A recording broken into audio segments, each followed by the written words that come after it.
Brought to you by TechnoSpark 20 series smartphones. I'm superhuman.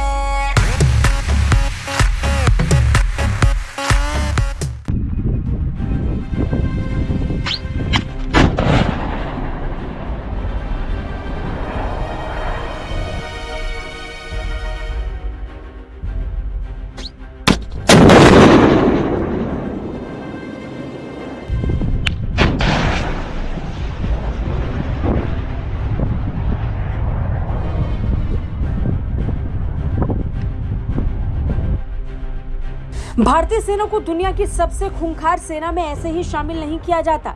सेना सीमा की रक्षा के लिए दुश्मन को मार गिराने के लिए किसी भी स्तर तक जा सकती है।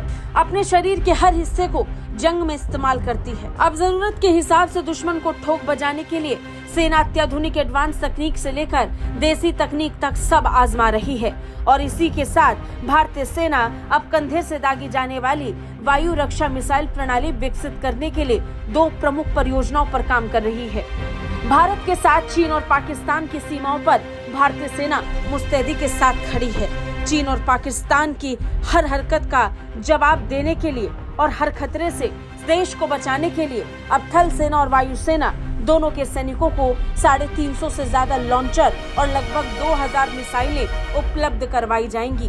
दुश्मन के ड्रोन और लड़ाकू विमान के खतरों से निपटने के लिए भारतीय सशस्त्र बलों के लिए एक बड़ी कोशिश हो सकती है। रक्षा अधिकारी ने बताया कि पहला प्रोजेक्ट ज्यादा प्रभावी laser beam riding very short range air defence system के लिए है, जिसके लिए हैदराबाद में एक डिफेंस PSU और महाराष्ट्र की एक प्राइवेट क्षेत्र की कंपनी के बीच में होड़ मची है और उन्हें स्वदेशी रूप से प्रोटोटाइप विकसित करने के लिए प्रोजेक्ट दिया गया है। उन्होंने कहा कि प्रोजेक्ट चल रहा है, उसमें जो काम हुआ है वो बहुत उत्साहजनक है। एक अन्य प्रोजेक्ट डिफेंस रिसर्च और डेवलपमेंट ऑर्गेनाइजेशन द्वारा अपने चयनित पार्टनर्स अडानी डिफेंस और हैदराबाद के फर्मकॉम इंजीनियरिंग लिमिटेड के साथ की जा रही है। सूत्रों की माने तो DRDO सिस्टम को एजेंसी द्वारा हवा में टारगेट भेजने के लिए एक ट्राइपोड आधारित सिस्टम के रूप में बनाया गया है, लेकिन सेना चाहती है कि इसे सैनिकों द्वारा अपने कंधों से लॉन्च करने के लिए बनाया जाए। भारत 2009 से कंधे से दागी जाने वाली अपनी मिसाइल लिस्ट को बदलने और बढ़ाने पर काम कर रहा है। हालांकि रिप्लेसमेंट खोजने के लिए टेंडर प्रोसेस के बाद रूसी प्रणाली इगलास जरूरतों को पूरा करने वाली सबसे कम बोली लगाने वाली कंपनी बन गई। हालांकि प्रोजेक्ट को रद्द कर दिया गया और सेनाएं अब इस परियोजना को लेकर फिर से शुरू करने के तरीकों के बारे में सोच रही है। इस प्रोजेक्ट को मेक इन इंडिया प्रोग्राम के तहत फिर से शुरू करने की योजना है।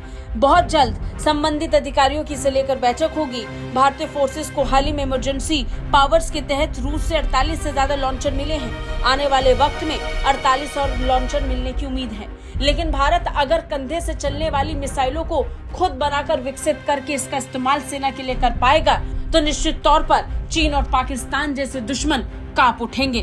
ब्यूरो रिपोर्ट, भारत तक।